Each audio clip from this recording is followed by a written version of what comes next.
Hello students, welcome to Hindi class.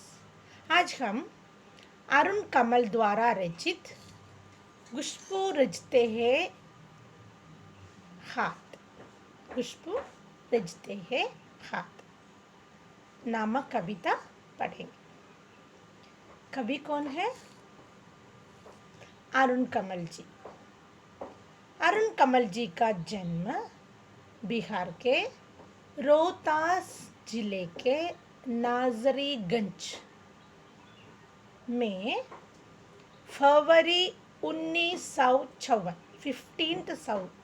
फरवरी 1954 को हुआ।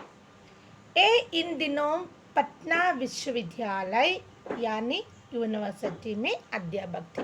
कौन? अरुण कमल उन दिनों पटना विश्वविद्यालय में या यूनिवर्सिटी में वो अध्यापक थे। ओके।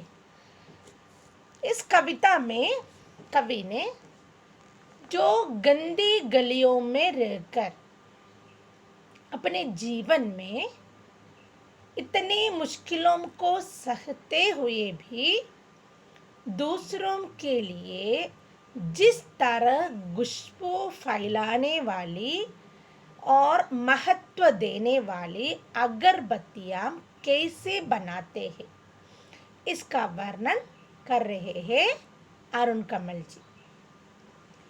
खुशबू रचते हैं हाथ एक कविता में कारीगरों, मजदूरों और गरीबों की आर्थिक दुर्दशा का सुंदर चित्रण किया गया है। जो लोग खुशबू देने वाली अगरबत्तियां बनाते हैं, संसार में खुशबू यानी महक फैलाते हैं।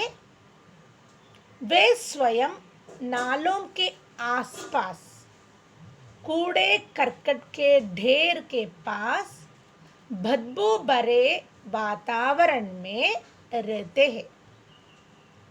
इस तरह की गंदगी में वे रहते हैं। चाहे ये तो बूढ़ी महिलाएं हो या जख्म यानी वूंड से फटे हाथों वाली गरीब या कोमल हाथों वाली नन्ही बालिकाएं, सभी गरीब मजबूरी में कूड़े करकट के पास रहते हैं और संसार भर को खुशबू देने वाली अगरबत्तियां बनाते हैं। वो ये तो मजदूरों का दुर्भाग्य है। मजदूरों का दुर्भाग्य है ये सब। ओके। अच्छा चिल्ड्रन, देखिए पद्यांश की ओर ध्यान दीजिए। कई गलियों के बीच, कई नालों के पार कूड़े करकट के ढेरों के बाद बदबू से फटते जाते इस झोले के अंदर खुशबू रचते हैं हाथ, खुशबू रचते हैं हाथ। इसमें कई कठिन शब्द हैं। देखिए, गली, गली माने बस्ती यानी स्ट्रीट।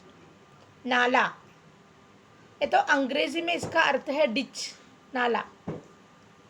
खुशबू गुड स्मेल, बदबू बैड स्मेल।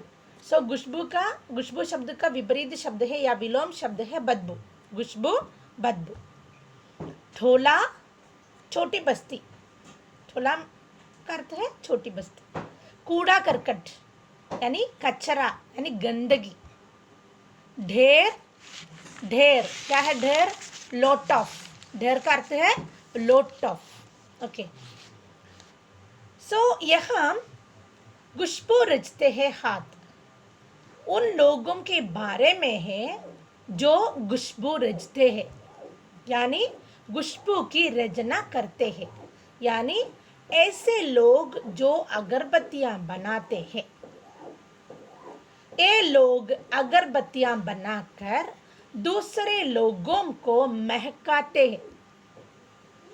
एक कविता इस तरह के लोगों के बारे में है, इनके दुर्दशा के बारे में है ये लोग अनेक विषमताएं सहकर भी दूसरों को खुशियों से भरने की कोशिश करते हैं। दूसरों के जीवन को खुशियों के भरने की कोशिश करते हैं ये लोग। ओके, कवि यहाँ कहते हैं, ये पंक्तियां द्वारा कवि कहते हैं कि जो हाथ खुशबू फैलाने वाली अगरबत्तियों का निर्माण करते हैं वे स्वयं किसी बदबूदार बस्तियों में, डर्टी या गंदगी बस्तियों में रहते हैं। वो तो गंदी बस्तियों में रहते हैं। उन्हें कई गलियों के बीच अनेक नालों को पार करने के बाद कूड़े करकट और गंदगी के ढेरों के आसपास वहां रहना पड़ता है, लेकिन वे तो अगरबत्तियां बना रहे हैं। जहां उनकी नाक बदबू के बारे में फटने को हो जाती है, वहां वो रहते हैं। ओके बच्चों।